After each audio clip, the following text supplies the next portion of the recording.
ਆਪ ਲਿਓ ਤੁਮ ਕਥਾ ਸੁਧਾਰੀ। ਸਤਨਾਮ ਸ੍ਰੀ ਵਾਹਿਗੁਰੂ ਸਾਹਿਬ ਜੀ। ਦੋਹਰਾ ਦੁਸ਼ਟ ਮਸੰਦ ਹਕਾਰ ਕਰ, ਦੁਰਬ੍ਰਿਤ ਚਿਤਵਿਓ ਪਾਪ। ਗੁਰ ਟਿਗ ਲਾਏ ਜਸੂਸ ਕੋ, ਸਥਿਤ ਤਿਆਰ ਹੈ ਆਪ। ਵਾਹਿਗੁਰੂ ਜੀ ਕਾ ਖਾਲਸਾ ਵਾਹਿਗੁਰੂ ਜੀ ਕੀ ਫਤਿਹ। ਗੁਰੂ ਕੀ ਸਾਜੀ ਨਵਾਜੀ, ਗੁਰੂ ਰੂਪ ਗੁਰੂ ਖਾਲਸਾ ਸਾਧ ਸੰਗਤ ਜੀਓ। ਆਪ ਜੀ ਅਤਿਅੰਤ ਵਡਭਾਗੇ ਹੋ। ਗੁਰੂ ਸਾਹਿਬ ਜੀ ਦੀ ਪਵਿੱਤਰ ਪਾਵਨ ਹਜ਼ੂਰੀ ਦਾ ਆਨੰਦ ਮਾਣ ਰਹੇ ਹੋ ਔਰ ਗੁਰੂ ਕੀ ਪਵਿੱਤਰ ਗੁਰਬਾਣੀ ਦੇ ਪਾਠ ਕੀਰਤਨ ਸਰਵਣ ਕੀਤੇ ਹਨ। ਆਓ ਆਪਣੀਆਂ ਮਨ ਬਿਰਤੀਆਂ ਸਤਿਗੁਰੂ ਤੇਗ ਬਹਾਦਰ ਸਾਹਿਬ ਜੀ ਦੇ ਚਰਨਾਂ 'ਚ ਇਕਾਗਰ ਕਰੀਏ। ਸਤਿਗੁਰੂ ਜੀ ਦੀ ਪਵਿੱਤਰ ਪਾਵਨ ਕਥਾ ਪ੍ਰੇਮ ਨਾਲ ਸਰਵਣ ਕਰੀਏ। ਜਦੋਂ ਬਾਬਾ ਧੀਰਮਲ ਨੇ ਸਾਰੇ ਮਸੰਦਾਂ ਨੂੰ ਕੋਲ ਸੱਦ ਕੇ ਵਿਚਾਰ ਕੀਤੀ ਤੇ ਸੀਏ ਮਸੰਦ ਨੇ ਬਾਬੇ ਧੀਰਮਲ ਨੂੰ ਇਹ ਸਲਾਹ ਦਿੱਤੀ ਕਿ ਅਸੀਂ ਜਾ ਕੇ ਗੁਰੂ ਤੇਗ ਬਹਾਦਰ ਸਾਹਿਬ ਦਾ ਡੇਰਾ ਲੁੱਟ ਲਈਏ, ਜੇ ਤੁਸੀਂ ਆਖੋ ਤੇ ਗੋਲੀ ਮਾਰ ਕੇ ਖਤਮ ਕਰ ਦਈਏ। ਧੀਰਮਲ ਕਹਿਣ ਲੱਗਾ ਵੀ ਅਸੀਂ ਤੁਹਾਨੂੰ ਇਹ ਇਜਾਜ਼ਤ ਨਹੀਂ ਦਿੰਦੇ ਕਿ ਤੁਸੀਂ ਗੁਰੂ ਸਾਹਿਬ ਦਾ ਕਤਲ ਕਰੋ, ਪਰ ਉਡਰਾ ਦਿਓ ਤਾਂ ਠੀਕ ਹੈ। ਸੀਆਂ ਮਸੰਦ ਦੇ ਸਾਰਿਆਂ ਨੇ ਸਲਾਹ ਜੋ ਕੀਤੀ ਹੈ ਉਸ ਨੂੰ ਕਿਸ ਤਰ੍ਹਾਂ ਇਹ ਹੁਣ ਸਾਕਾਰ ਰੂਪ ਦੇਣਗੇ, ਉਹ ਕਥਾ ਸਰਵਣ ਕਰੋ। ਪ੍ਰੇਮ ਨਾਲ ਆਖੋ ਸਤਨਾਮ ਸ੍ਰੀ ਵਾਹਿਗੁਰੂ ਸਾਹਿਬ ਜੀ। ਸਤਨਾਮ ਸ੍ਰੀ ਵਾਹਿਗੁਰੂ ਸਾਹਿਬ। ਦੋਹਰਾ ਦੁਸ਼ਟ ਮਸੰਦ ਹਕਾਰ ਕਰ, ਕਹਿੰਦੇ ਹੋਏ ਦੁਸ਼ਟ ਮਸੰਦਾਂ ਨੂੰ ਇਕੱਠੇ ਕਰਕੇ ਦੁਰਬ੍ਰਿਤ ਚਿਤਵਿਓ ਪਾਪ। ਇਹਨਾਂ ਪਾਪੀ ਬੰਦਿਆਂ ਨੇ ਪਾਪ ਹੀ ਸੋਚ ਲਿਆ ਕਰਨ ਵਾਸਤੇ। ਗੁਰ ਟਿਗ ਲਾਏ ਜਸੂਸ ਕੋ, ਔਰ ਆਪਣਾ ਇੱਕ ਬੰਦਾ ਜਸੂਸੀ ਕਰਨ ਵਾਸਤੇ ਗੁਰੂ ਤੇਗ ਬਹਾਦਰ ਸਾਹਿਬ ਦੇ ਘਰ ਦੇ ਨੇੜੇ ਛੱਡ ਦਿੱਤਾ ਹੈ। ਸਥਿਤ ਤਿਆਰ ਹੈ ਆਪ। ਤੇ ਆਪ ਧੀਰਮਲ ਦੇ ਬੰਦੇ ਸੀਏ ਵਰਗੇ ਸਾਰੇ ਤਿਆਰ ਹੋ ਕੇ ਬਹਿ ਗਏ ਨੇ ਵੀ ਜਦੋਂ ਉਧਰੋਂ ਮੱਖਣ ਸ਼ਾਹ ਜਾਏਗਾ ਅਸੀਂ ਜਾ ਕੇ ਗੁਰੂ ਸਾਹਿਬ ਦਾ ਡੇਰਾ ਲੁੱਟਾਂਗੇ। ਚੌਪਈ ਮੱਖਣ ਸ਼ਾਹ ਸਮੀਪ ਗੁਰੂ ਕੇ, ਮੱਖਣ ਸ਼ਾਹ ਗੁਰੂ ਸਾਹਿਬ ਦੇ ਕੋਲ ਕਿੰਨਾ ਹੀ ਚਿਰ ਬੈਠਾ ਰਿਹਾ। ਹਿਰਦੈ ਕਾਮਨਾ ਸਕਲ ਪੁਰੂ ਕੇ, ਬੜੇ ਆਨੰਦ ਵਿੱਚ, ਬੜਾ ਖੁਸ਼, ਕਿਉਂਕਿ ਉਹਦੇ ਮਨ ਦੀਆਂ ਸਾਰੀਆਂ ਮੁਰਾਦਾਂ ਪੂਰੀਆਂ ਹੋ ਗਈਆਂ ਸਨ। ਕਹਿਤ ਭਇਓ ਮੁਝ ਕੀਓ ਨਿਹਾਲ। ਮੱਖਣ ਸ਼ਾਹ ਗੁਰੂ ਸਾਹਿਬ ਨੂੰ ਬੇਨਤੀ ਕਰ ਰਿਹਾ ਸੀ, ਸਤਿਗੁਰੂ ਜੀ ਤੁਸੀਂ ਮੈਨੂੰ ਨਿਹਾਲ ਕਰ ਦਿੱਤਾ ਹੈ। ਦੁਆ ਲੋਕਨ ਦੀ ਆਨੰਦ ਵਿਸਾਲ। ਮੈਨੂੰ ਦੋਹਾਂ ਲੋਕਾਂ ਦੇ ਸੁੱਖ ਦਿੱਤੇ ਨੇ, ਇਹ ਲੋਕ ਸੁਖੀਏ ਪਰ ਲੋਕ ਸੁਹੇਲੇ ਬਣਾ ਦਿੱਤਾ ਹੈ। ਚਰਨ ਸਪਰਸ਼ਤ ਕੋਮਲ ਹਾਥ। ਬਾਬਾ ਮੱਖਣ ਸ਼ਾਹ ਬਾਰ-ਬਾਰ ਸਤਿਗੁਰੂ ਜੀ ਦੇ ਚਰਨਾਂ ਨੂੰ ਛੂੰਹਦਾ ਹੈ, ਮੱਥੇ ਨੂੰ ਲਾਉਂਦਾ ਹੈ। ਸਹਿਜ ਬਾਤ ਕਰ ਪ੍ਰੀਤੀ ਸਾਥ। ਪਰ ਬੜੇ ਪ੍ਰੇਮ ਦੇ ਬਚਨ ਸਤਿਗੁਰੂ ਜੀ ਨਾਲ ਕਰਦਾ ਹੈ। ਸੰਗਤ ਦੀਓ ਦਰਸ ਥਿਤ ਆਪ। ਇਹ ਸੱਚੇ ਪਾਤਸ਼ਾਹ ਆਪ ਜੀ ਨੇ ਮੇਰੀ ਬੇਨਤੀ ਸੁਣ ਕੇ ਸੰਗਤ ਨੂੰ ਦਰਸ਼ਨ ਦਿੱਤੇ ਹਨ। ਦੁਸ਼ਟਨ ਦਾਪ ਖਾਪ ਪ੍ਰਤਾਪ। ਆਪ ਜੀ ਨੇ ਦੁਸ਼ਟਾਂ ਦੀ ਜੜ ਪੁੱਟ ਦਿੱਤੀ ਹੈ, ਜਿਹੜੇ ਪਾਪੀ 22 ਮੰਜੀਆਂ ਲਾ ਕੇ ਗੁਰੂ ਘਰ ਦਾ ਸ਼ਰੀਕਾ ਕਰ ਰਹੇ ਸਨ, ਉਹਨਾਂ ਨੂੰ ਆਪ ਜੀ ਨੇ ਮਾਤ ਦਿੱਤੀ ਹੈ। ਨਹਿ ਅਬ ਕਾਲ ਛਪਨ ਕਹੋ ਰਾਵਰ। ਇਹ ਸਤਿਗੁਰੂ ਜੀ ਹੁਣ ਆਪ ਜੀ ਦੇ ਛੁਪਣ ਦਾ ਸਮਾਂ ਨਹੀਂ ਹੈ, ਬਲਕਿ ਪ੍ਰਗਟ ਹੋਣ ਦਾ ਸਮਾਂ ਹੈ। ਛਤਰ ਤੁਮਾਰੇ ਸੀਸ ਫਿਰਾਵਰ। ਤੁਹਾਡੇ ਸੀਸ ਤੇ ਸਤਿਗੁਰੂ ਜੀ ਛਤਰ ਫੇਰਨਾ ਹੈ। ਇਹ ਕੁਦਰਤ ਵੱਲੋਂ ਵਾਹਿਗੁਰੂ ਨੂੰ ਹੀ ਮਨਜ਼ੂਰ ਹੈ। ਸਭ ਸਿੱਖਨ ਕੇ ਵਾਲੀ ਹੋਵੋ। ਆਪ ਜੀ ਸਭ ਸਿੱਖਾਂ ਦੇ ਵਾਲੀ ਹੋ। ਸਾਰੀਆਂ ਸੰਗਤਾਂ ਗੁਰੂ ਦੀਆਂ ਆਪ ਜੀ ਦਾ ਇਸਤਕਬਾਲ ਕਰ ਰਹੀਆਂ ਨੇ ਕਿ ਆਪ ਜੀ ਸਾਨੂੰ ਸਾਰਿਆਂ ਨੂੰ ਆ ਕੇ ਮਿਲੇ ਹੋ, ਗੁਰੂ ਰੂਪ ਵਿੱਚ ਲੱਭੇ ਹੋ। ਸੱਚੇ ਪਾਤਸ਼ਾਹ ਆਪ ਜੀ ਨੇ ਬੜੀ ਕਿਰਪਾ ਕੀਤੀ ਹੈ। ਬਨੋ ਸਹਾਇ ਦਾਸ ਦੁਖ ਖੋਵੋ। ਆਪ ਜੀ ਆਪਣੇ ਦਾਸਾਂ ਦੀ ਸਹਾਇਤਾ ਕਰੋ, ਲੋਕ ਪਰਲੋਕ ਵਿੱਚ ਆਪਣੇ ਸੇਵਕਾਂ ਦੇ ਦੁੱਖਾਂ ਦਾ ਨਾਸ ਕਰੋ। ਬਿਨਾ ਆਸਰੇ ਸੰਗਤ ਸਾਰੀ। ਇਸ ਵੇਲੇ ਆਪ ਜੀ ਦੀ ਸੰਗਤ ਨਿਆਸਰੀ ਹੋਈ ਫਿਰਦੀ ਹੈ, ਤੁਹਾਡੇ ਤੋਂ ਬਿਨਾ ਹੋਰ ਕੋਈ ਆਸਰਾ ਨਹੀਂ ਹੈ। ਇਹ ਤੁਤ ਖੋਜਤ ਗੁਰ ਕਹੋ ਹਾਰੀ। ਸੰਗਤ ਆ ਗੁਰੂ ਨੂੰ ਲੱਭ ਰਹੀ ਹੈ, ਥਾਂ ਥਾਂ ਤੇ ਹਾਰ ਗਈ ਹੈ, ਥੱਕ ਗਈ ਹੈ। ਧੀਰ ਦਿਲਾਸਾ ਸਿੱਖਿਨ ਦੇਹੋ। ਆਪ ਜੀ ਕਿਰਪਾ ਕਰੋ, ਸਿੱਖਾਂ ਨੂੰ ਧੀਰਜ ਦਿਓ, ਸਿੱਖਾਂ ਨੂੰ ਦਿਲਾਸਾ ਦਿਓ। ਦਰਸ ਕਰਾਵੋ ਭੇਟਾਂ ਲੇਹੋ। ਸੰਗਤ ਨੂੰ ਆਪਣੇ ਦਰਸ਼ਨ ਬਖਸ਼ੋ ਤੇ ਸੰਗਤਾਂ ਦੀ ਪ੍ਰੇਮ ਭੇਟਾ ਸਵੀਕਾਰ ਕਰੋ। ਉਪਦੇਸ਼ੋ ਲਖ ਕਰ ਅਧਿਕਾਰੀ। ਆਪਣੇ ਸਿੱਖਾਂ ਨੂੰ ਗਿਆਨ ਦਾ ਅਧਿਕਾਰੀ ਜਾਣ ਕੇ ਜੈਸੀ ਜੈਸੀ ਉਹਨਾਂ ਦੀ ਅਵਸਥਾ ਹੈ, ਜੇ ਕੋਈ ਸੇਵਾ ਸਿਮਰਨ ਦਾ ਅਧਿਕਾਰੀ ਹੈ ਉਹਨੂੰ ਸੇਵਾ ਸਿਮਰਨ ਚ ਲਾਓ, ਜਿਹੜਾ ਬ੍ਰਹਮ ਗਿਆਨ ਦਾ ਅਧਿਕਾਰੀ ਹੈ ਉਹਨੂੰ ਬ੍ਰਹਮ ਗਿਆਨ ਦਾ ਉਪਦੇਸ਼ ਦਿਓ। ਇਮ ਮਹਿਮਾ ਹੋਏ ਜਗ ਵਿਸਤਾਰੀ। ਇਸ ਤਰ੍ਹਾਂ ਆਪ ਜੀ ਦੀ ਮਹਿਮਾ ਸੰਸਾਰ ਦੇ ਵਿੱਚ ਪ੍ਰਗਟ ਹੋ ਜਾਵੇ। ਇਤਿਆਦਿਕ ਕਰ ਕਰ ਅਰਦਾਸ। ਇਸ ਪ੍ਰਕਾਰ ਅਰਦਾਸਾਂ ਬੇਨਤੀਆਂ ਕਰਦੇ ਹਨ। ਬੈਠਾਰੇ ਦਰਸਤ ਗਨਦਾਸ। ਔਰ ਗੁਰੂ ਸਾਹਿਬ ਜੀ ਦੇ ਦਰਸ਼ਨ ਕਰ ਰਹੇ ਹਨ, ਗੁਰੂ ਸਾਹਿਬ ਜੀ ਦੇ ਚਰਨਾਂ 'ਚ ਬੈਠੇ ਹਨ ਸਿੱਖ। ਇਸ ਕੋ ਪ੍ਰੇਮ ਹੇਰ ਗੁਰਪੂਰਾ। ਭਾਈ ਮੱਖਣ ਸ਼ਾਹ ਦਾ ਪ੍ਰੇਮ ਵੇਖ ਕੇ ਪੂਰੇ ਸਤਿਗੁਰੂ ਜੀ ਕਰਤ ਭਏ ਜਿਮ ਕਹਿ ਬਚਰੂਰਾ। ਬੜੇ ਸੋਹਣੇ ਮਿੱਠੇ ਬਚਨ ਉਹਦੇ ਨਾਲ ਕਰਦੇ ਹਨ। ਡੇਢ ਜਾਮ ਜਬ ਦਿਵਸ ਚੜਿਓ ਹੈ। ਜਦੋਂ ਏਦਾਂ ਬਚਨ ਵਿਲਾਸ ਕਰਦਿਆਂ ਦਿਨ ਡੇਢ ਕੁ ਪਹਿਰ ਲੰਘ ਗਿਆ, ਯਾਨੀ ਦੁਪਹਿਰ ਦਾ ਸਮਾਂ 11, 11:30, 12 ਵਜੇ ਦਾ ਹੋ ਗਿਆ। ਗੁਰ ਅਰ ਸੰਗਤ ਆਨੰਦ ਬੜਿਓ ਹੈ। ਗੁਰੂ ਕਾ ਦੀਵਾਨ ਸਜ ਗਿਆ, ਸੰਗਤਾਂ ਬਹੁਤ ਆ ਗਈਆਂ, ਬੜਾ ਆਨੰਦ ਬਣਿਆ, ਸੰਗਤ ਵੀ ਬੜੀ ਖੁਸ਼ ਹੋਈ ਤੇ ਗੁਰੂ ਸਾਹਿਬ ਸੱਚੇ ਪਾਤਸ਼ਾਹ ਦਾ ਸੇਵਕ ਬਾਬਾ ਮੱਖਣ ਸ਼ਾਹ ਦਾ ਬਹੁਤ ਹੀ ਖੁਸ਼ ਹੋਇਆ। ਮੱਖਣ ਉਠਿਓ ਬੰਦਨਾ ਕੀਨਸ। ਜਦੋਂ ਇਸ ਤਰ੍ਹਾਂ ਮਹਾਰਾਜ ਬੈਠ ਕੇ ਗੱਦੀ ਤੇ ਸੰਗਤਾਂ ਮੱਥਾ ਟੇਕਣ ਲੱਗ ਪਈਆਂ, ਬਾਬਾ ਮੱਖਣ ਸ਼ਾਹ ਹੁਣ ਗੁਰੂ ਸਾਹਿਬ ਨੂੰ ਮੱਥਾ ਟੇਕ ਕੇ ਉੱਠਿਆ ਹੈ। ਵਸਤ ਸਕਲ ਕਉ ਸੌਂਪ ਸੋ ਦੀਨਸ। ਜਿਹੜੀਆਂ ਗੁਰੂ ਲਈ ਭੇਟਾਵਾਂ ਲੈ ਕੇ ਆਇਆ ਸੀ ਉਹ ਸਤਿਗੁਰਾਂ ਨੂੰ ਅਰਪਣ ਕਰ ਦਿੱਤੀਆਂ ਹਨ। ਹਰਖਤ ਹੋਇਆ ਗਮਨਿਓ ਨਿਜ ਡੇਰੇ। ਤੇ ਖੁਸ਼ੀ ਖੁਸ਼ੀ ਆਪਣੇ ਡੇਰੇ ਵਾਪਸ ਚਲਾ ਗਿਆ। ਬਾਬੇ ਬਕਾਲੇ ਵਿੱਚ ਹੀ ਜਿਹੜਾ ਉਹਨੇ ਥਾਂ ਮੱਲਿਆ ਹੋਇਆ ਸੀ, ਡੇਰਾ ਲਾਇਆ ਹੋਇਆ ਸੀ, ਆਪਣੀ ਸਾਰੀ ਸੰਗਤ ਆਪਣੀ ਫੌਜ ਨਾਲ ਲੈ ਕੇ ਆਇਆ ਸੀ ਮੱਖਣ ਸ਼ਾਹ, ਉੱਥੇ ਡੇਰੇ ਵਿੱਚ ਚਲਾ ਗਿਆ ਹੈ। ਕਰਤ ਵਾਰਤਾ ਲਾਪ ਕਨੇਰੇ। ਔਰ ਬੜੇ ਬਚਨ ਵਿਲਾਸ ਕਰਦਾ ਹੈ ਗੁਰੂ ਸਾਹਿਬ ਜੀ ਦੇ ਬਾਬਤ। ਨਿਜ ਸਾਥਨ ਸੋ ਸਕਲ ਬਤਾਈ। ਆਪਣੇ ਸਾਥੀਆਂ ਨੂੰ ਸਾਰਿਆਂ ਨੂੰ ਦੱਸਿਆ ਹੈ। ਜਥਾ ਕਾਮਨਾ ਆਪਣੀ ਪਾਈ। ਦੇਖੋ ਸਿੱਖੋ, ਮੈਂ ਤੁਹਾਨੂੰ ਦੱਸਿਆ ਨਹੀਂ ਸੀ, ਮੇਰੀ ਅਰਦਾਸ ਸੁਣੀ ਸੀ ਗੁਰੂ ਨੇ ਤੇ ਮੈਂ ਉਹਦਾ ਸ਼ੁਕਰਾਨਾ ਕਰਨਾ ਸੀ। ਇਹ 22 ਗੁਰੂ ਮੇਰੇ ਮਨ ਦੀ ਬੁੱਝ ਨਹੀਂ ਸਕੇ, ਪਰ ਗੁਰੂ ਤੇਗ ਬਹਾਦਰ ਸਾਹਿਬ ਨੇ ਮੇਰੇ ਮਨ ਦੀ ਗੱਲ ਬੁੱਝ ਲਈ ਹੈ। ਗੁਰ ਕਰਨਾ ਤੇ ਜਸ ਮੈਂ ਪਾਇਓ। ਤੇ ਅੱਜ ਗੁਰੂ ਸਾਹਿਬ ਜੀ ਮਹਾਰਾਜ ਪ੍ਰਗਟ ਹੋ ਗਏ ਨੇ, ਇਹ ਵੀ ਗੁਰੂ ਦੀ ਕਿਰਪਾ ਨਾਲ ਮੈਨੂੰ ਜਸ ਮਿਲਿਆ ਹੈ। ਮੋਹੇ ਬਹਾਨੇ ਜਗ ਪ੍ਰਗਟਾਇਓ। ਸਤਿਗੁਰੂ ਜੀ ਨੇ ਪ੍ਰਗਟ ਤਾਂ ਹੋਣਾ ਹੀ ਸੀਗਾ ਇੱਕ ਦਿਨ, ਅੱਜ ਮੇਰੇ ਬਹਾਨੇ ਪ੍ਰਗਟ ਹੋ ਗਏ ਨੇ। ਮੇਰਾ ਵੀ ਨਾਮ ਗੁਰੂ ਸਾਹਿਬ ਨੇ ਅਮਰ ਕਰ ਦਿੱਤਾ ਹੈ। ਆਵਨ ਦੂਰ ਸਫਲ ਭਾ ਮੇਰਾ। ਇੰਨਾ ਦੂਰ ਚੱਲ ਕੇ ਮੈਂ ਆਇਆ ਸੀ ਗੁਜਰਾਤ ਕਾਠੀਆਵਾੜ ਦੇ ਇਲਾਕੇ ਵਿੱਚੋਂ ਤੇ ਮੇਰਾ ਆਉਣਾ ਸਫਲ ਹੋ ਗਿਆ ਹੈ। ਸਹਿ ਸੰਗਤ ਗੁਰ ਦਰਸ਼ਨ ਹੇਰਾ। ਔਰ ਨਾਲੇ ਗੁਰੂ ਸਾਹਿਬ ਦੇ ਵੀ ਦਰਸ਼ਨ ਹੋ ਗਏ ਤੇ ਗੁਰੂ ਦੀਆਂ ਸੰਗਤਾਂ ਦੇ ਵੀ ਬੇਅੰਤ ਖੁੱਲੇ ਦਰਸ਼ਨ ਦਿਦਾਰੇ ਹੋਏ ਹਨ। ਖੁਸ਼ੀ ਅਧਿਕ ਸਭ ਵਿਦ ਕੀ ਹੋਈ। ਮੇਰੇ ਮਨ ਨੂੰ ਹਰ ਤਰ੍ਹਾਂ ਦੀ ਖੁਸ਼ੀ ਹੈ, ਕਿਉਂਕਿ ਗੁਰੂ ਦੀ ਖੁਸ਼ੀ ਹੈ। ਲੱਖ ਖੁਸ਼ੀਆਂ ਪਾਤਸ਼ਾਹੀਆਂ ਜੇ ਸਤਿਗੁਰੂ ਨਦਰ ਕਰੇ।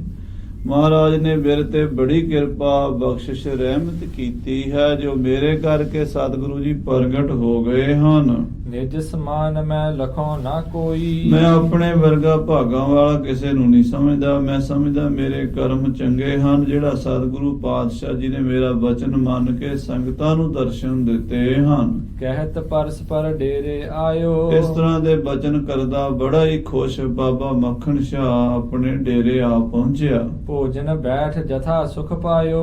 ਔਰ ਘਰ ਆ ਕੇ ਬਹਿ ਕੇ ਪ੍ਰਸ਼ਾਦਾ ਛਕਿਆ। ਉਹਦੇ ਡੇਰੇ 'ਚ ਲੰਗਰ ਤਿਆਰ ਹੋਇਆ, ਕਿਉਂਕਿ ਉਹਦਾ ਕਾਫੀ ਵੱਡਾ ਲਾਓ ਲਸ਼ਕਰ ਸੀ। ਜਿੱਥੇ ਉਹਦੀ ਫੌਜ ਨੇ ਸਾਰਿਆਂ ਨੇ ਪ੍ਰਸ਼ਾਦਾ ਛਕਿਆ, ਬਾਬੇ ਮੱਖਣ ਸ਼ਾਹ ਨੇ ਵੀ ਛਕਿਆ। ਨਿਜ ਸੇਜਾ ਪਰ ਪੌੜ ਰਹਿਓ ਹੈ। ਫਿਰ ਆਪਣੇ ਮੰਜੇ ਤੇ ਦੁਪਹਿਰ ਕੁਝ ਸਮੇਂ ਲਈ ਆਰਾਮ ਕਰਨ ਲਈ ਲੇਟ ਗਿਆ। ਕਿੰਚਿਤ ਨਿੰਦਰਾ ਆਨੰਦ ਲਹਿਓ ਹੈ। ਤੇ 2 ਘੜੀਆਂ ਦੁਪਹਿਰ ਨੂੰ ਉਸਨੇ ਆਰਾਮ ਕੀਤਾ, ਨੀਂਦ ਵੀ ਲਈ ਹੈ, ਸੁੱਖ ਨਾਲ ਸੁੱਤਾ ਹੈ। ਸਨੇ ਸਨੇ ਪੁਨ ਸੰਗਤ ਸਾਰੀ। ਫਿਰ ਸਹਿਜੇ ਸਹਿਜੇ ਸਾਰੀ ਸੰਗਤ ਗੁਰੂ ਕੀ ਤੇਲੇ ਖੁਸ਼ੀ ਸਰੂਪ ਨਿਹਾਰੀ। ਗੁਰੂ ਸਾਹਿਬ ਦੇ ਦਰਸ਼ਨ ਕਰ ਕਰਕੇ ਖੁਸ਼ੀਆਂ ਲੈ ਲੈ ਕੇ ਆਪਣੇ ਡੇਰੇ ਜਾਣ ਲੱਗੀ ਹੈ। ਜਾਤ ਭਏ ਨਿਜ ਡੇਰਨ ਮਾਹੇ। ਸਿੱਖ ਮੱਥਾ ਟੇਕ ਕੇ ਜਦੋਂ ਆਪਣੇ ਆਪਣੇ ਡੇਰਿਆਂ ਨੂੰ ਚਲੇ ਗਏ, ਸਤਿਗੁਰ ਸਤੁਤ ਬਦਨ ਤੇ ਪ੍ਰਾਹੇ। ਸਾਰੀ ਸੰਗਤ ਹੀ ਗੁਰੂ ਤੇਗ ਬਹਾਦਰ ਸਾਹਿਬ ਦੇ ਦਰਸ਼ਨ ਕਰਕੇ ਖੁਸ਼ ਹੈ ਤੇ ਗੁਰੂ ਸਾਹਿਬ ਦੀਆਂ ਸਿਫਤਾਂ ਕਰ ਰਹੀ ਹੈ। ਕਹਿੰਦੇ ਨੇ ਵੀ ਗੁਰੂ ਸੱਚੇ ਪਾਤਸ਼ਾਹ ਇਸ ਗੱਦੀ ਦੇ ਹੱਕਦਾਰ ਇਹ ਹੀ ਹਨ, ਬਾਕੀ ਤਾਂ 22 ਗੁਰੂ ਪਖੰਡੀ ਕਰ ਰਹੇ ਨੇ, ਅਸਲੀ ਤਾਂ ਸਤਿਗੁਰੂ ਤੇਗ ਬਹਾਦਰ ਸਾਹਿਬ ਜੀ ਹੀ ਹਨ। ਗਏ ਜਥਾ ਸੁਖ ਹਰਕਤ ਸਾਰੇ। ਸਾਰੇ ਸਿੱਖ ਬੜੇ ਖੁਸ਼ ਹੋ ਕੇ ਆਪਣੇ ਆਪਣੇ ਪੜਾਵਾਂ ਤੇ ਚਲੇ ਗਏ। ਪੂਰਨ ਭਏ ਮਨੋਰਥ ਭਾਰੇ। ਕਹਿੰਦੇ ਅੱਜ ਮਨੋਰਥ ਪੂਰੇ ਹੋਏ ਨੇ, ਅੱਜ ਮਨ ਦੀਆਂ ਕਾਮਨਾ ਪੂਰੀਆਂ ਹੋਈਆਂ ਨੇ। ਅੱਜ ਸਤਿਗੁਰੂ ਤੁਠੇ ਨੇ, ਗੁਰੂ ਤੇਗ ਬਹਾਦਰ ਸਾਹਿਬ ਜੀ ਮਹਾਰਾਜ ਪ੍ਰਗਟ ਹੋ ਗਏ ਨੇ। ਜਹ ਕਹੇ ਗੁਰ ਬਿਦ ਤਨ ਕੀ ਬਾਤ। ਜਿੱਥੇ ਕਿੱਥੇ ਗੁਰੂ ਸਾਹਿਬ ਦੇ ਪ੍ਰਗਟ ਹੋਣ ਦੀ ਗੱਲ ਹੋ ਰਹੀ ਹੈ, ਬਾਬੇ ਬਕਾਲੇ ਘਰ ਘਰ ਵਿੱਚ, ਡੇਰਿਆਂ ਵਿੱਚ, ਸੰਗਤਾਂ ਵਿੱਚ ਇਹ ਗੱਲ ਪ੍ਰਗਟ ਹੋ ਰਹੀ ਹੈ ਵੀ ਅਸਲੀ ਗੁਰੂ ਗੁਰੂ ਤੇਗ ਬਹਾਦਰ ਸਾਹਿਬ ਜੀ ਪ੍ਰਗਟ ਹੋਏ ਨੇ। ਪਰਸਤ ਭਈ ਮਹਿਦ ਅਬਦਾਤ। ਗੁਰੂ ਦੀਆਂ ਸੰਗਤਾਂ ਗੁਰੂ ਦੇ ਚਰਨ ਪਰਸ ਰਹੀਆਂ ਨੇ।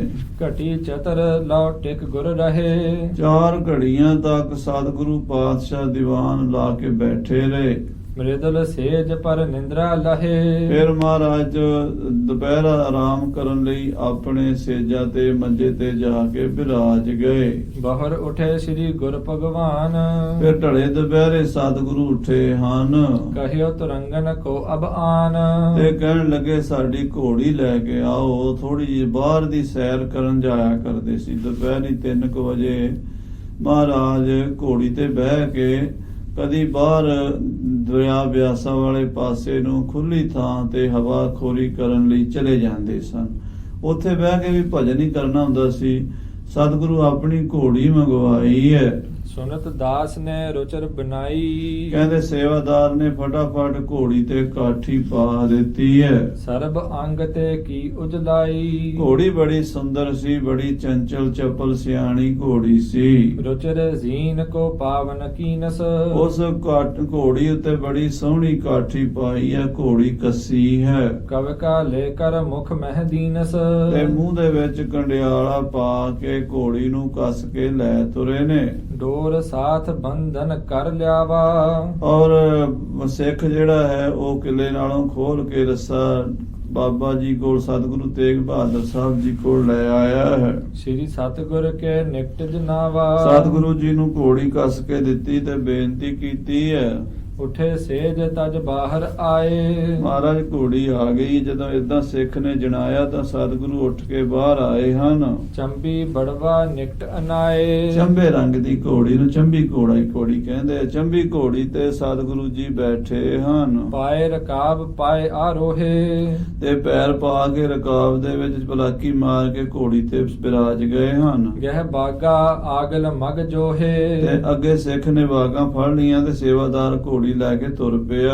ਬਹਿਰ ਗਏ ਗੁਰ ਛਾਇਆ ਹੇਰ। ਸਤਿਗੁਰੂ ਜੀ ਬਾਹਰ ਵੱਲ ਚਲੇ ਗਏ ਤੇ ਠੰਡੇ ਸੰਘਣੇ ਦਰਖਤਾਂ ਦੀ ਛਾਂ ਵੇਖ ਕੇ ਉੱਤਰ ਪਰੇ ਹਿਤ ਬੈਠਨ ਕੇਰ। ਕੁਝ ਸਮਾਂ ਉੱਥੇ ਬੈਠਣ ਲਈ ਮਹਾਰਾਜ ਘੋੜੀ ਤੋਂ ਉਤਰੇ ਹਨ।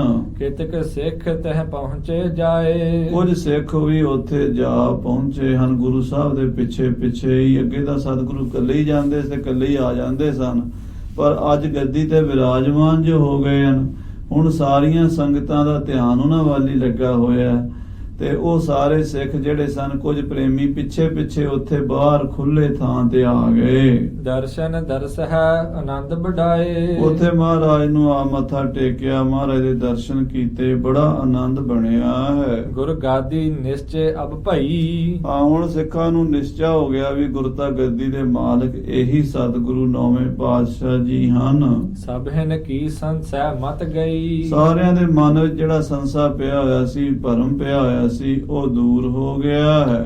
ਇੱਕ ਮਨ ਜਾਨ ਜਾਨ ਢਿਗ ਆਵੈ। ਗੁਰੂ ਸਾਹਿਬ ਜੀ ਦੇ ਗੁਰੂ ਕੇ ਪਿਆਰੇ ਸਿੱਖ ਬੜੇ ਪ੍ਰੇਮ ਨਾਲ, ਸ਼ਰਧਾ ਨਾਲ ਆਉਂਦੇ ਹਨ। ਸਫਲ ਹੈ ਜਨਮ ਦਰਸ ਕੋ ਪਾਵੈ। ਜਾਣ ਜਾਣ ਕੇ ਵੀ ਸਤਿਗੁਰੂ ਇਹੀ ਹਨ। ਦਰਸ਼ਨਾਂ ਦੇ ਲਈ ਰਜ ਕੇ ਦਰਸ਼ਨ ਕਰੀਏ, ਪਿੱਛੇ ਹੀ ਤੁਰੇ ਆਉਂਦੇ ਹਨ ਸਿੱਖ।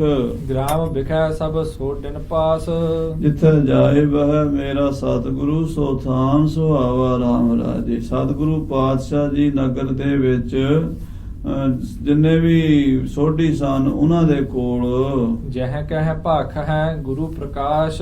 ਗੁਰੂ ਸਾਹਿਬ ਦਾ ਜਸ ਲੋਕ ਕਰਦੇ ਨੇ, ਸੋਢੀਆਂ ਨੂੰ ਦੱਸਦੇ ਨੇ ਵੀ ਜਿਹੜੇ ਅੱਜ ਗੁਰੂ ਬਣੇ ਨੇ ਉਹਨਾਂ ਦੀ ਬੜੀ ਮਹਿਮਾ ਹੋਈ ਹੈ, ਸਾਰੀ ਦੁਨੀਆ ਹੀ ਉਹਨਾਂ ਨੂੰ ਝੁਕ ਗਈ ਹੈ। ਤਬ ਹੈ ਜਸੂਸ ਧੀਰ ਮਲ ਕੇਰਾ, ਇਧਰੋਂ ਧੀਰ ਮਲ ਦਾ ਜਸੂਸ ਜਿਹੜਾ ਸੀ ਸਾਰੀ ਗੱਲ ਦਾ ਪਤਾ ਲਾਂਦਾ ਫਿਰਦਾ ਸੀ ਵੀ ਗੁਰੂ ਸਾਹਿਬ ਇਸ ਟਾਈਮ ਕਿੱਥੇ ਹਨ, ਕੀ ਕਰ ਰਹੇ ਹਨ। ਉਸ ਜਸੂਸ ਨੇ ਆ ਕੇ ਇਹਨਾਂ ਨੂੰ ਧੀਰ ਮਲ ਨੂੰ ਦੱਸਿਆ ਹੈ। ਵਰਨਨ ਕੀਨ ਬ੍ਰਿਤਾਂਤ ਵਡੇਰਾ, ਸਾਰੀ ਗੱਲ ਉਸ ਜਸੂਸ ਨੇ ਦੱਸੀ ਹੈ ਵੀ ਅੱਜ ਇਸ ਤਰ੍ਹਾਂ ਹੋ ਰਿਹਾ ਹੈ। ਹੁਣ ਗੁਰੂ ਸਾਹਿਬ ਜੀ ਉੱਥੇ ਗਏ ਹਨ, ਇਸ ਟਾਈਮ ਇੱਥੇ ਖੜੇ ਹਨ। ਸਾਰੀਆਂ ਗੱਲਾਂ ਉਹਨੇ CID ਦਿੱਤੀ ਆ ਕੇ। ਗਏ ਵਹਿਰ ਸਿੱਖ ਤਹ ਭੀ ਆਏ, ਸੋ ਜਿਹੜੇ ਸਿੱਖ ਬਾਹਰ ਗਏ ਸਨ ਉਹ ਵੀ ਆ ਗਏ ਉੱਥੇ। ਹੋਤ ਪ੍ਰਤਾਪ ਦਸਹੋਂ ਦਿਸ਼ ਛਾਏ, ਕਹਿੰਦੇ ਗੁਰੂ ਸਾਹਿਬ ਦਾ ਪ੍ਰਤਾਪ ਐਸਾ ਹੈ ਵੀ ਬਾਹਰ ਜਾ ਕੇ ਖੇਤਾਂ 'ਚ ਬੈਠੇ ਨੇ, ਸੰਗਤ ਪਿੱਛੇ ਹੀ ਚਲੀ ਗਈ ਹੈ। ਸੁਨਤ ਧੀਰ ਮਲ ਹਿਰਦੈ ਵਿਚਾਰਾ, ਇਹ ਸੁਣ ਕੇ ਬਾਬੇ ਧੀਰ ਮਲ ਨੇ ਆਪਣੇ ਮਨ 'ਚ ਵਿਚਾਰ ਕੀਤੀ। ਨਿਜ ਮਸੰਦ ਸੋ ਬਾਕ ਉਚਾਰਾ, ਆਪਣੇ ਮਸੰਦਾਂ ਨੂੰ ਬਾਬਾ ਧੀਰ ਮਲ ਨੇ ਇਸ ਤਰ੍ਹਾਂ ਹੁਕਮ ਦਿੱਤਾ ਇਹ ਤੋ ਬਿਆਦ ਸਾਧ ਹਮਾਰੇ, ਕਿ ਬਈ ਇਹ ਤਾਂ ਬੜੀ ਸਾਡੇ ਵਾਸਤੇ ਵਿਆਧੀ ਖੜੀ ਹੋ ਗਈ ਹੈ। ਇਹ ਤਾਂ ਸਾਡੇ ਕੋਲੋਂ ਲਾਇਲਾਜ ਬਿਮਾਰੀ ਹੈ, ਇਹਦਾ ਕੋਈ ਇਲਾਜ ਕਰੀਏ, ਨਹੀਂ ਤਾਂ ਕੰਮ ਖਰਾਬ ਹੋਵੇਗਾ। ਜੇ ਸਾਡਾ ਚਾਚਾ ਗੁਰੂ ਤੇਗ ਬਹਾਦਰ ਏਦਾਂ ਸੰਗਤ ਦੇ ਵਿੱਚ ਹਰਮਨ ਪਿਆਰਾ ਬਣ ਗਿਆ, ਗੁਰੂ ਬਣ ਗਿਆ, ਫਿਰ ਸਾਨੂੰ ਕਿਸੇ ਨੇ ਨਹੀਂ ਉਹ ਪੁੱਛਣਾ। ਡਰ ਹੈ ਨਹੀਂ ਕਿਉਂ ਹੂੰ ਬਿਨ ਮਾਰੇ, ਇਹਦਾ ਤਾਂ ਮਾਰੇ ਤੋਂ ਬਿਨਾ ਕੋਈ ਇਲਾਜ ਹੀ ਨਹੀਂ ਹੋਣਾ, ਇਹ ਤਾਂ ਮਾਰਨਾ ਹੀ ਪੈਣਾ ਹੈ। ਜਿਤ ਕਿਤ ਬਿਦਤ ਵਾਰਤਾ ਭਈ, ਇਹ ਗੱਲ ਹੁਣ ਸਾਰੇ ਪਾਸੇ ਪ੍ਰਗਟ ਹੋ ਗਈ ਹੈ। ਗੁਰਤਾ ਕੀ ਗਾਦੀ ਇਨ ਲਈ, ਇਹ ਗੁਰਤਾ ਗੱਦੀ ਇਹਨੇ ਲੈ ਲਈ ਹੈ। ਲੋਕ ਹੁਣ ਇਹਨੂੰ ਹੀ ਮੰਨਣਗੇ, ਜਿੱਥੇ ਜਾ ਕੇ ਬੈਠੇਗਾ ਪਿੱਛੇ ਪਿੱਛੇ ਜਾਣਗੇ ਸਿੱਖ। ਤਿਉ ਤਿਉ ਦੇਸ਼ ਵਿਦੇਸ਼ ਨ ਜਾਵੈ, ਇਹ ਖਬਰ ਦੂਸਰੇ ਮੁਲਕਾਂ ਵਿੱਚ ਵੀ, ਦੇਸ਼ਾਂ ਪ੍ਰਦੇਸ਼ਾਂ ਵਿੱਚ ਜਾਏਗੀ। ਸੁਨ ਸੁਨ ਸਗਰੇ ਨਰ ਤਹ ਆਵੈ, ਲੋਕ ਸੁਣ ਸੁਣ ਕੇ ਸਭ ਉੱਥੇ ਆਉਣਗੇ, ਗੁਰੂ ਨੂੰ ਮੰਨਣਗੇ, ਗੁਰੂ ਤੇਗ ਬਹਾਦਰ ਦੀ ਪੂਜਾ ਕਰਨਗੇ। ਜਿੱਥੇ ਗੁਰੂ ਬੈਠਾ ਹੋਵੇਗਾ ਉੱਥੇ ਹੀ ਆਉਣਗੇ। ਅਸ ਨਾ ਹੋਏ ਇਹ ਗੁਰ ਹੋਏ ਜਾਈ, ਕਿਤੇ ਐਸਾ ਨਾ ਹੋਵੇ ਵੀ ਗੁਰੂ ਤੇਗ ਬਹਾਦਰ ਹੀ ਸਾਰੀ ਦੁਨੀਆ 'ਚ ਗੁਰੂ ਬਣ ਜਾਵੇ, ਹਮਰੀ ਪੂਜਾ ਪਰ ਹੈ ਪਛਾਈ, ਸਾਡੀ ਪੂਜਾ ਪਿੱਛੇ ਪੈ ਜਾਵੇ, ਭਾਵ ਸਾਡੀ ਮਾਨਤਾ ਘਟ ਜਾਵੇ। ਜੇ ਇਹਦੀ ਮਾਨਤਾ ਵੱਧ ਗਈ ਫਿਰ ਸਾਨੂੰ ਕਿਹਨੇ ਪੁੱਛਣਾ ਹੈ। ਸੁਨ ਮਸੰਦ ਨੇ ਧੀਰਜ ਦੀਨੋ, ਇਹ ਸੁਣ ਕੇ ਮਸੰਦਾਂ ਨੇ ਬਾਬੇ ਧੀਰ ਮਲ ਨੂੰ ਹੌਸਲਾ ਦਿੱਤਾ ਵੀ ਬਾਬਾ ਜੀ ਤੁਸੀਂ ਐਨੇ ਵੀ ਕਾਹਲੇ ਨਾ ਪਾਓ, ਅਸੀਂ ਕਾਹਦੇ ਵਾਸਤੇ, ਅਸੀਂ ਕਿਹੜੀ ਬਿਮਾਰੀ ਦਾ ਇਲਾਜ ਆ, ਅਸੀਂ ਕਰਾਂਗੇ ਸਾਰਾ ਮਸਲਾ ਹੱਲ। ਕਿਉਂ ਪਛਤਾਏ ਮਨ ਹੋ ਬਲਹੀਨੋ, ਤੁਸੀਂ ਕਿਉਂ ਆਪਣਾ ਮਨੋਬਲ ਹੀਣਾ ਕਰ ਰਹੇ ਹੋ, ਕਿਉਂ ਆਪਣਾ ਮਨੋਬਲ ਤੋੜ ਰਹੇ ਹੋ, ਪਛਤਾਉਂਦੇ ਕਿਉਂ ਹੋ? ਸਾਡੇ ਹੁੰਦਿਆਂ ਤੁਹਾਨੂੰ ਕੋਈ ਫਿਕਰ ਕਰਨ ਦੀ ਲੋੜ ਨਹੀਂ ਬਾਬਾ ਜੀ।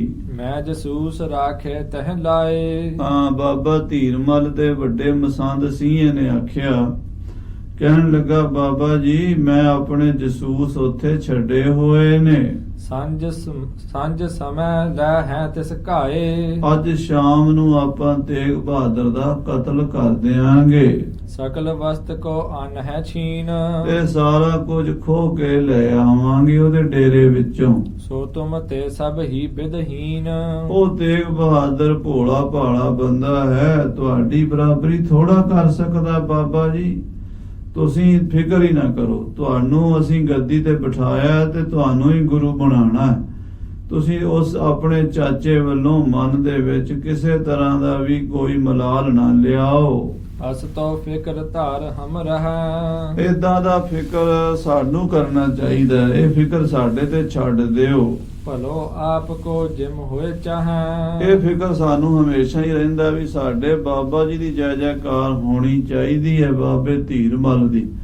ਤੋ ਬਾਬਾ ਜੀ ਤੁਸੀਂ ਬਿਲਕੁਲ ਮਨ ਵਿੱਚ ਚਿੰਤਾ ਨਾ ਕਰੋ, ਅਸੀਂ ਤੁਹਾਡੇ ਚਾਚੇ ਨੂੰ ਬੰਨੇ ਲਾ ਦਿਆਂਗੇ, ਸ਼ਾਮ ਤੱਕ ਬੇਲੇ ਲਾ ਦਿਆਂਗੇ।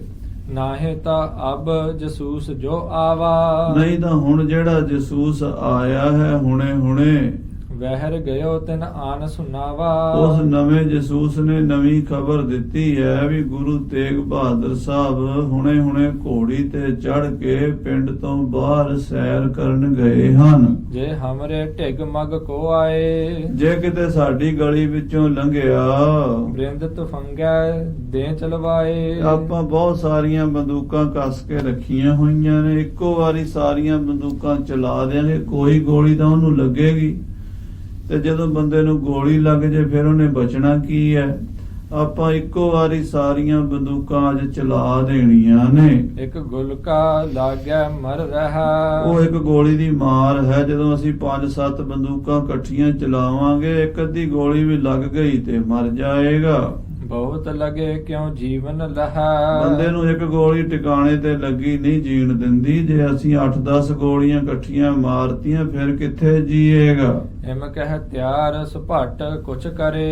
ਇਸ ਤਰ੍ਹਾਂ ਬਾਬੇ ਧੀਰਮਲ ਦੇ ਮਸੰਦ ਸਿੰਘੇ ਨੇ ਆਪਣੇ ਨਾਲ ਚੰਗੇ ਚੰਗੇ ਬੰਦੂਕਚੀ ਨਿਸ਼ਾਨਚੀ ਜਿਹੜੇ ਕਿ ਵੇਲੇ ਕੋਲ ਰਹਿੰਦੇ ਸਨ ਧੀਰਮਲ ਦੇ ਡੇਰੇ 'ਚ, ਉਹ ਤਿਆਰ ਕਰ ਲਏ ਹਨ। ਕਸ ਕੈ ਕਮਰ ਭਏ ਤਹਿ ਖਰੇ।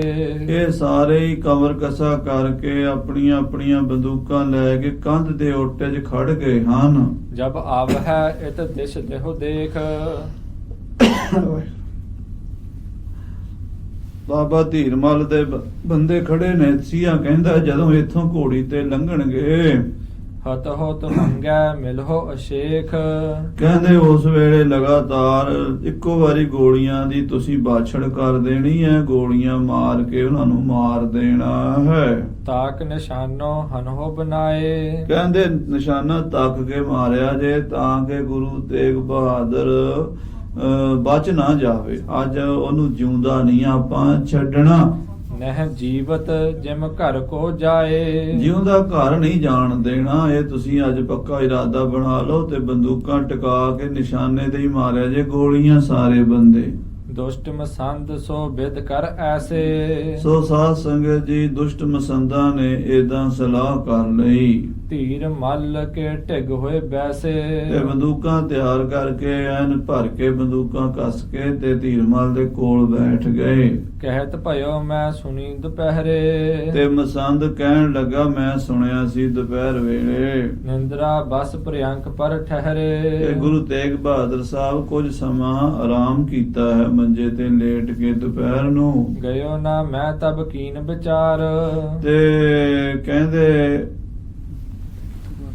ਗਇਓ ਨਾ ਮੈਂ ਤੋ ਕਹਿੰਦੇ ਮੈਂ ਸੀਆਂ ਮਸੰਦ ਕਹਿੰਦਾ ਮੈਂ ਦੁਪਹਿਰ ਵੇਲੇ ਤਾਂ ਨਹੀਂ ਗਿਆ ਸੀ ਵੀ ਉੱਥੇ ਉਹਨਾਂ ਮੇਰੇ ਜਾਣ ਦਾ ਲੋਕਾਂ ਨੂੰ ਪਤਾ ਲੱਗੇਗਾ। ਪਰ ਹੈ ਰੌਰ ਅਬ ਦਿਵਸ ਮਝਾਰ। ਜੇ ਹੁਣ ਦੁਪਹਿਰ ਵੇਲੇ ਆਪਾਂ ਕੋਈ ਕਾਰਵਾਈ ਕਰਾਂਗੇ ਤੇ ਰੌਲਾ ਪਏਗਾ ਘਰ ਦੇ ਵਿੱਚ।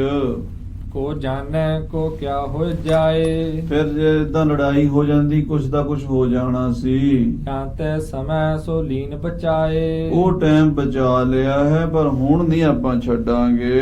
ਇਹਾਂ ਤੁਫੰਗ ਜੇ ਲਗੈ ਨਾ ਕੋਏ। ਜੇ ਹੁਣ ਇਸ ਵੇਲੇ ਸਾਡੀਆਂ ਗੋਲੀਆਂ ਚੱਲਣਗੀਆਂ ਅੱਬਲ ਤੇ ਇੱਥੇ ਹੀ ਮਾਰਿਆ ਜਾਵੇਗਾ। ਜੇ ਸਾਡੇ ਤੋਂ ਹੁਣ ਨਾ ਗੋਲੀ ਲੱਗੀ ਨਿਸ਼ਾਨੇ ਤੇ ਬਚ ਗਿਆ, ਪੁਨ ਪਹੁੰਚ ਹੈ ਘਰ ਮਹਿ ਜਹ ਹੋਏ। ਫਿਰ ਉਹਦੇ ਘਰ ਜਾ ਵੜਾਂਗੇ ਤੇ ਘਰ ਜਾ ਕੇ ਮਾਰ ਦਿਆਂਗੇ। ਇਮ ਕਰ ਮੰਤਰ ਬੈਠ ਮਿਲ ਰਹੇ। ਏਦਾਂ ਸੀਆਂ ਮਸੰਦ ਆਪਣੇ ਨਾਲ ਦੇ ਮਸੰਦਾਂ ਨੂੰ ਜਿਨ੍ਹਾਂ ਨੂੰ ਬੰਦੂਕਾਂ ਫੜਾਈਆਂ ਹੋਈਆਂ ਸੀ, ਬੜੇ ਆਪਣੇ ਆਪ ਨੂੰ ਨਿਸ਼ਾਨਚੀ ਸਮਝਦੇ ਸੀ, ਉਹਨਾਂ ਨਾਲ ਸਲਾਹ ਕਰਕੇ ਬੈਠਾ ਹੈ। ਗੁਰੂ ਉਡੀਕ ਹੈ ਪੰਥ ਹੈ ਲਹੇ। ਬੰਦੂਕਾਂ ਤਿਆਰ ਕਰਕੇ ਕੰਧ ਦੇ ਓਲੇ ਖੜ ਕੇ ਦੇਖੀ ਜਾਂਦੇ ਗੁਰੂ ਸਾਹਿਬ ਕਦੋਂ ਆਉਂਦੇ ਘੋੜੀ ਤੇ ਜਦੋਂ ਆਉਣਗੇ ਗੋਲੀ ਮਾਰ ਦਿਆਂਗੇ। ਇਤਨੇ ਮਹਿ ਸ਼੍ਰੀ ਤੇਗ ਬਹਾਦਰ।